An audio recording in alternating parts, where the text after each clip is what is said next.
We had a little casualty on this tree the other day, and the plan this morning is to get this thing cut up and hauled out of here. And once I'm done with this little job, I want to finish rolling the tube for the loading alley. I know that I told you guys I wasn't going to film any more of that, but when I told you that, I was thinking that I was just going to do it the same way that I've been doing it. But I went to town this morning and got a little upgrade for the tubing roller, so we're going to get that installed and see how it works. That's what's going on today on Farmer Tyler Ranch.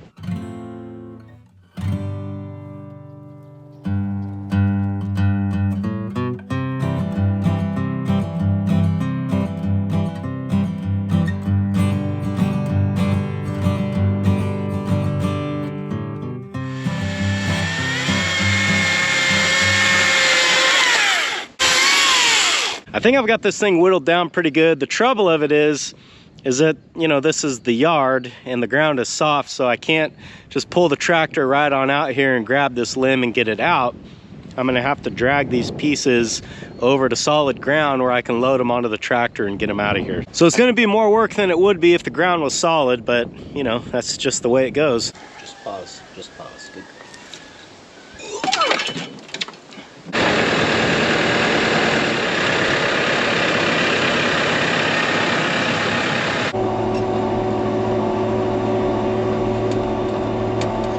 I've been accumulating this pile of brush here. Maybe you guys have noticed it in the background, and the more I think about it, the more it doesn't really make sense to haul all this down to the big burn pile.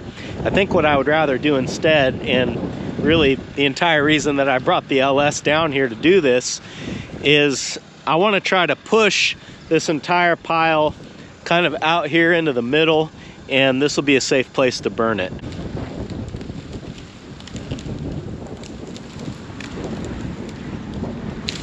I'm thinking right about there.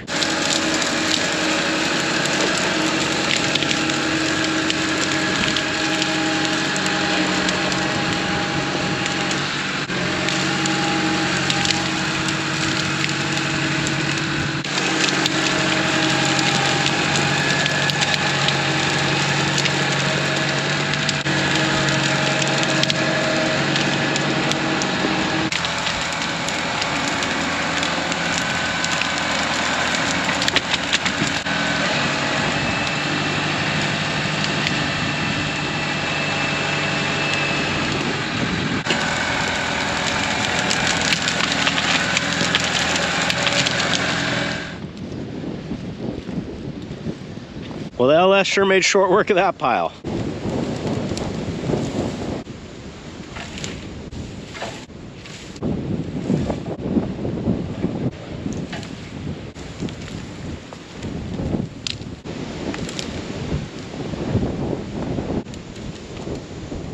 Well, I don't think I can fit too many more on there, and I honestly am already kind of worried that, you know, this is not balanced right, or that the wind is just going to blow it off. I don't know if it's coming through on camera, but it's pretty windy today.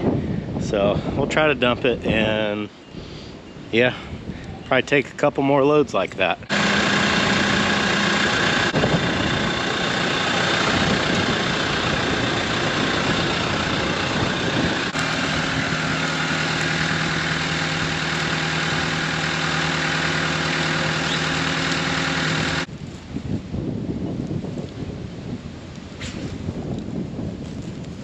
She's always on the hunt for something.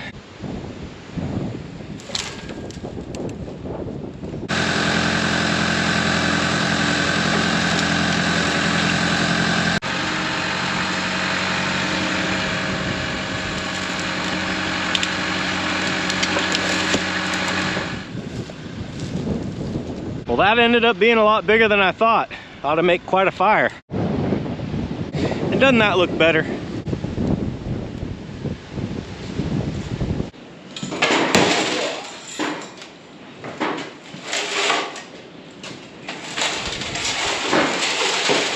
I'm just gonna have to have the door shut today. That wind it's a little much. So here I have my heavily modified Harbor Freight tubing roller, and here I have the electric pipe threader. And what does one have to do with the other, you may ask? Well, I'm about to show you. The way the tubing roller is set up now, you turn this big steering wheel looking thing, and that is how you run the tube through the rollers, which creates the radius. This definitely works. I've rolled a lot of tube using the hand crank, but there is a better way to do this. And that is where the pipe threader comes in. The way a pipe threader works is it uses an electric motor and gear reduction to turn these dies, which will cut thread on the ends of pipe.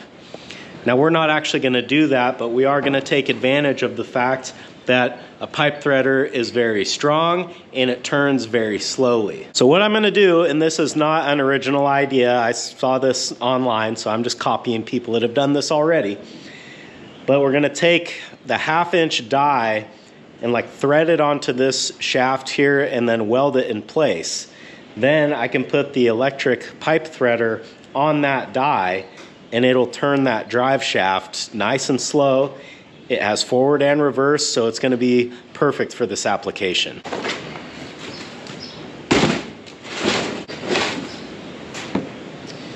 Well, there she is.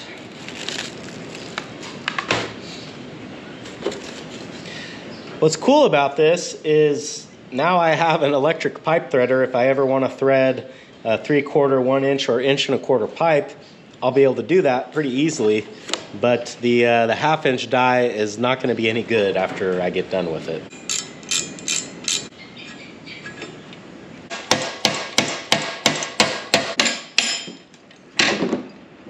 Now that I got the drive shaft off, I'm hoping it'll be a little bit easier to thread that die onto it. This is 4140, so it is strong, and I don't know, I might end up breaking the cutting teeth on the die, which is honestly not a huge deal. I can probably weld it on either way, but it'll be better centered if the teeth hold up.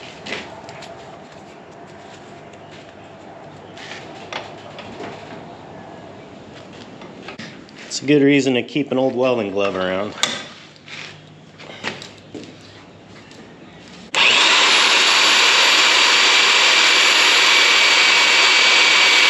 Now that I've got a little bit of thread cut on this thing, I'm going to flip the die around and thread it on backwards because I'll need that side exposed so that I can hook the thread cutter up to it more easily.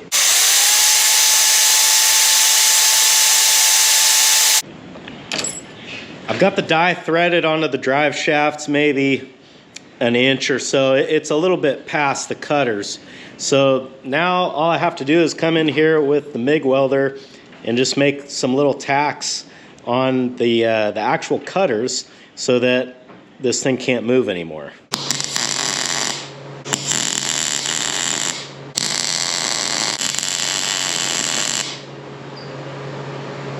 You see what I've got here? I just put a little tack weld on each of the cutters, and that should be enough to hold it.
It's the next day. We'll get back on rolling some tube a little bit later, but first this morning I got to go around and do my chores.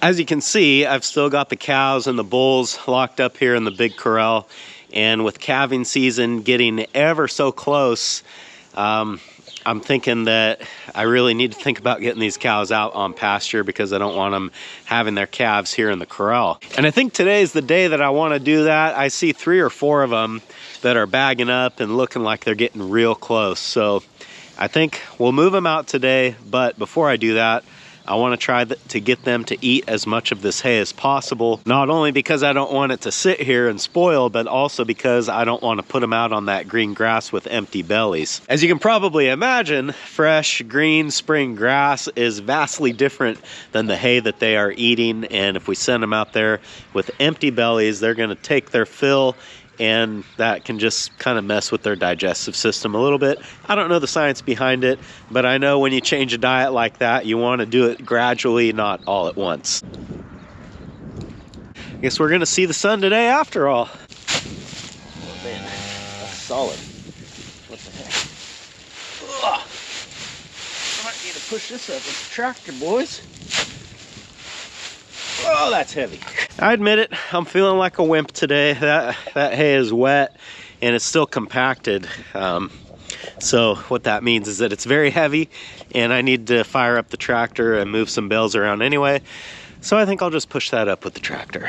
Today is a Monday. These guys have an appointment on Wednesday, which means that today is the last day that they'll be allowed to free feed like this. Generally speaking, you want to withhold feed like 24 hours prior to harvest, just because for one, they're not really going to get any benefit from that, and for two, it makes the harvesting process a lot easier. However, you never withhold water, and these guys are due for a refill. There.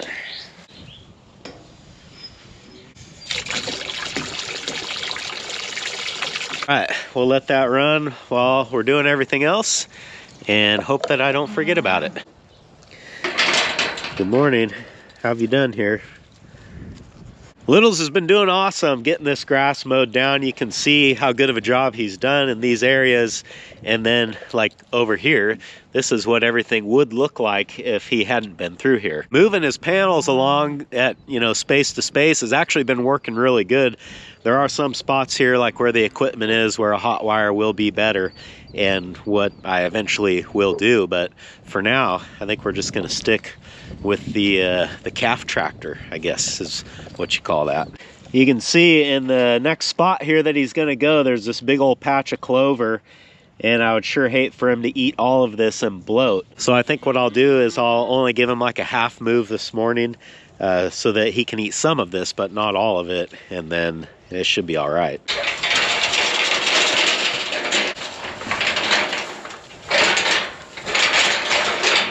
Just to be even more on the safe side, I think I'll throw him a handful of hay as well. These guys will donate him some.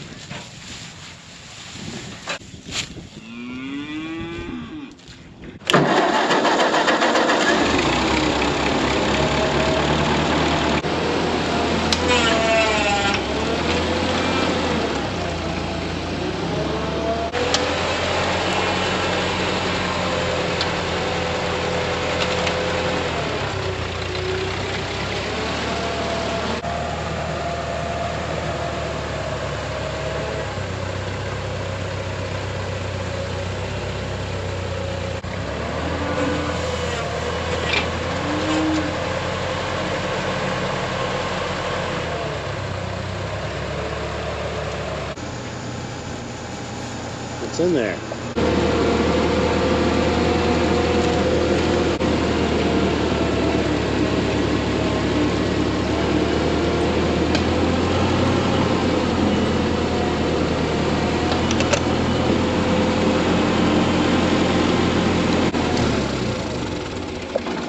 And real quick before we head over to the winter pasture, I've been seeing in the comments a lot of people asking, where's Rivet, where's Buddy?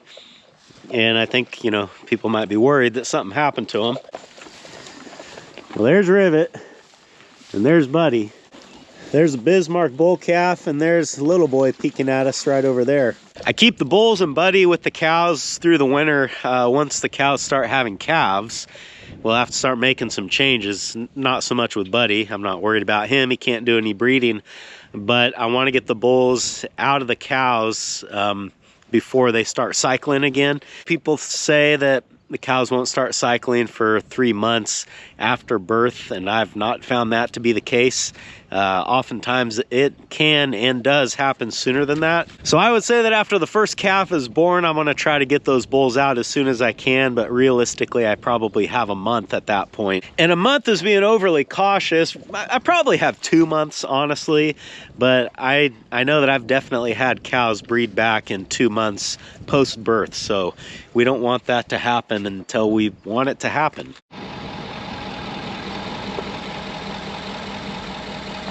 Well, there they are. Honestly, I don't think they need this bale. The grass looks pretty decent, but I'm gonna give it to them anyway because we're here and I've got it. But it'll be interesting to see if they run over here or if they even care when I put it on the ground.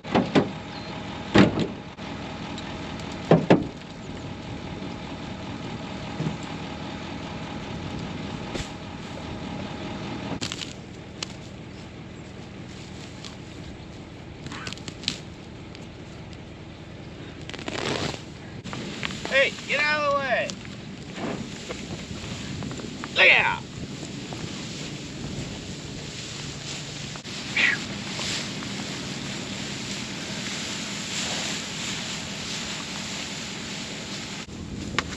Hey, girls. Okay.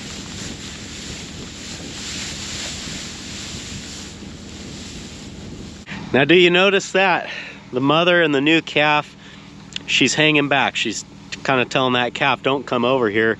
And it's kind of interesting to see that cow behave that way because normally she's not flighty or nervous or anything like that. The difference is that now she's the only one out here with a calf, and I've noticed other cows do this in the past. When they are the only ones with a calf, they're a lot more standoffish, and it's not uncommon for them to behave that way until a bunch of these other cows start having calves as well.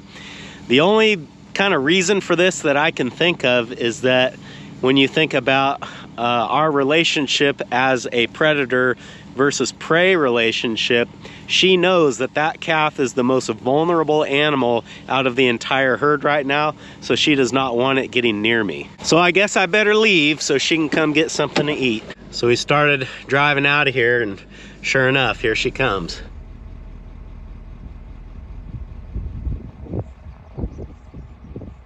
Now, I don't mind this behavior. It's a survival mechanism and, you know, perfectly normal for them to do it.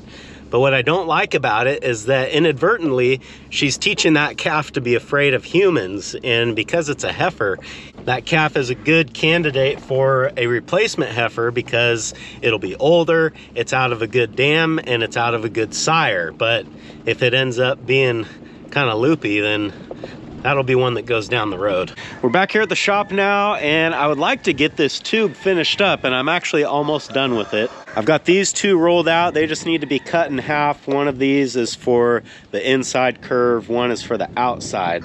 So each one of these is going to give me 2 rails, which means I will only need 1 more rail for either side. So the idea is to take this tube, which is rolled to the proper curve for the outside of the loading alley. I'll cut it in half so that I get my additional rail for the outside, and then I'll have all of those. And then I'll be left with this drop piece that I'm just going to continue to roll out a little bit more until it matches the curve of the inside of the loading alley. That'll minimize waste, which, as you know, makes me happy.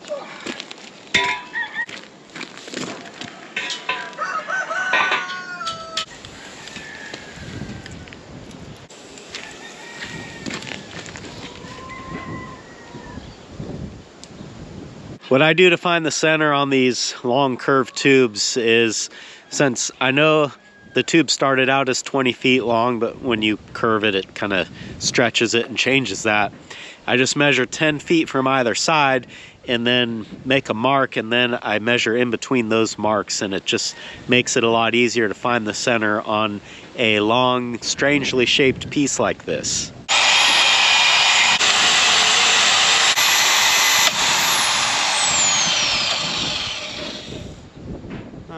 Come on, man. That ain't cool. This blade's not even that old.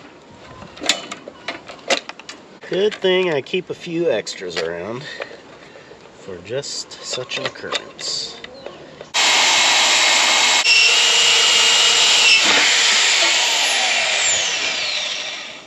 The outer diameter tube is pretty easy because I know that I just cut that length perfectly in half, and those sizes should be uniform compared to what I already cut out a couple days ago. The inner diameter, however, is a little bit trickier because of the way that I determined that length. It's kind of hard to recreate that accurately, is I guess an easy way of putting it. So what I'm gonna do that I think is gonna work is I've got the middle of this piece marked, and then I've got the middle of the drop piece from the first one that I cut out marked.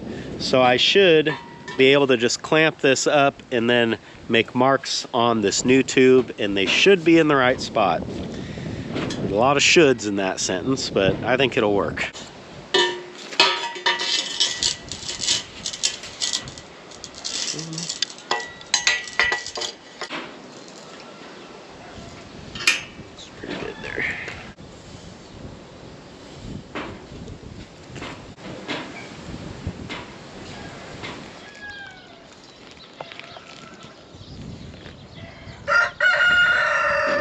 That might not be perfect, but it's gonna get me close enough. I'd say within a 1/16 of an inch.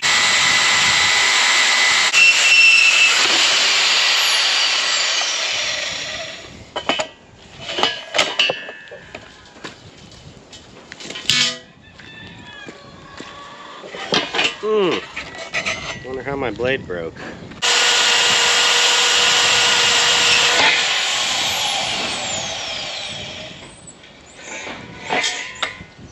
I've got this piece of tube rolled to the specs of the outer curve. So that means I can take it out of the roller and just cut it in half like normal and save one of those pieces to go in that spot.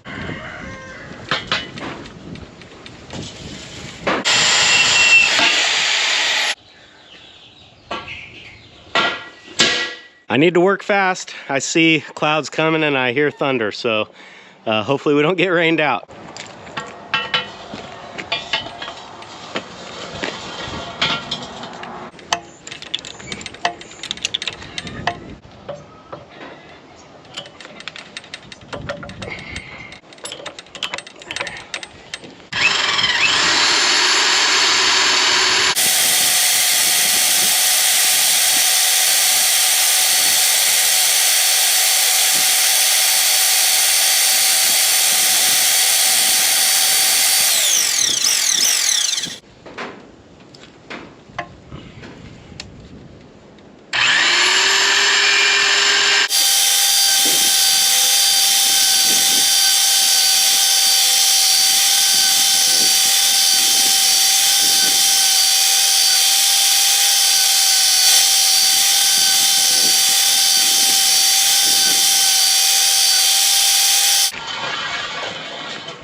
We got it just in the nick of time. You probably can't see it, but you might be able to hear it. It's starting to rain. Okay, I had to get Callie. She was sitting in the side-by-side, and I didn't want her to sit out there in the rain. So we're all good now. Let's go ahead and get this piece cut to length. And I'm gonna do this the easiest way that I know how, and that is to just take one of the pieces that I know are correct and use it as a guide.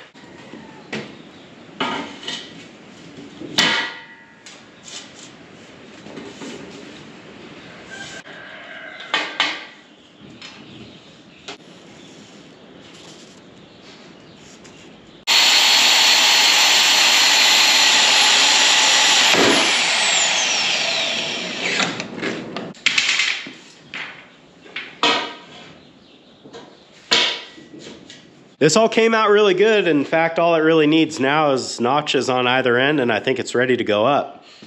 I was able to get the last bit of this tube rolled so much faster than the first ones I did since adding that pipe threader to the tubing roller. And I know a lot of people watching are probably never going to roll tube in their life, but if you're someone that will, I would really recommend that upgrade. I think that's as far as I'm gonna get with this today. I had thoughts that, you know, maybe I might start welding this stuff up, but I'm starting to run out of time, and I don't think the weather is gonna hold out either. You know, raining, wet, it's not really good outdoor welding weather. Oh, shoot, I forgot about the water. Well, it's full. Good night. Look at that.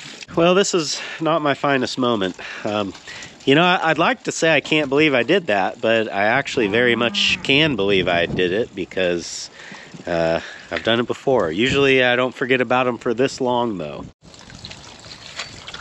Oh well, I think this is something we've all done before, right? Anyway, I think the cows have pretty well gotten their fill. Only Rivet and the Bismarck bull are up here eating anymore. In other words, the rest of the cow herd's telling me that their bellies are full, and I think this would be a good time to put them onto pasture. Plan is to put the girls here in the middle pasture, and I usually, when I let them out in the spring, I'll put them either here in the middle or in the front field, because these two pastures are the easiest to get them up into the working corral if I should need to do that. And it seems like every year at least one of them needs me to do it. Ironically, the feed in the backfield is by far the tallest, and that's kind of where I wish I could put the cows, but if some, you know, in the event of an emergency where I need to pull a calf, it's a lot harder to get them up into the corral from back there. So we'll start out here. The feed's not great, but you can see we've got all these big patches here from where I bale grazed in the fall. So that'll help, and they'll still have access to the big corral to keep working on that hay. I think you guys know what's coming, don't you?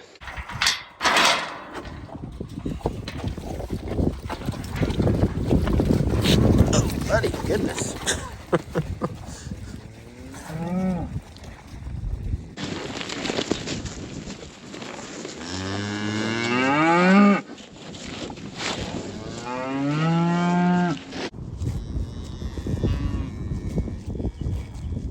My prediction is that here at the home ranch, number 59 here is going to be first. She's already bagging up. She's been bagging for a few days, matter of fact, and I think she was first last year or a couple years ago. So we know she breeds early.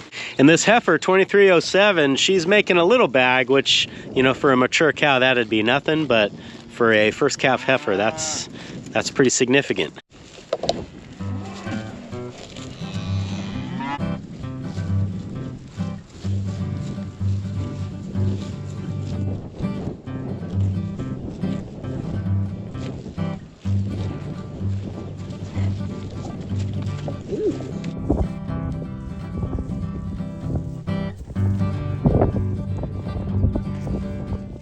Well, I think that's about as good a place as any to end it.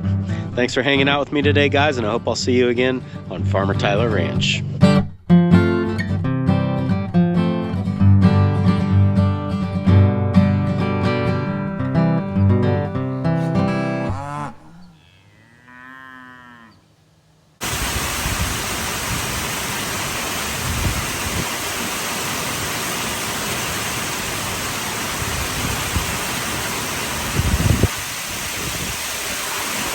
There she goes.